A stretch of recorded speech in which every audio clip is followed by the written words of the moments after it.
وانا ما وجهت اي اساءة لاي شخص كان موجود على السوشيال ميديا، والاسماء اللي انذكرت هم اشخاص مش على السوشيال ميديا. بحبكم كتير، تحياتي لك. لا ما اختلفنا، مشاكل ما مشاكل، فخار يكسر بعضه ما حدا همه، بس انا سمعت قدام العالم والحكي اللي طلع علي، والناس اللي قاعدة تسبني كل يوم مسجات ورا مسجات، وقاعدين كلهم بيسبوني بيحتقروني بالكلام تبعهم.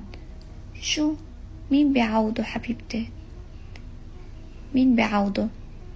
وحتى ما طلعت منها كلمة اعتذار مني، لأنه هي جابت اسمي، قالت كاتريكسا. فيلا يا متابعين شروق، تفضلوا اعتذروا على كل كلمة قلتوها بحقي منا منيحة، وهني لازم يعتذروا كمان،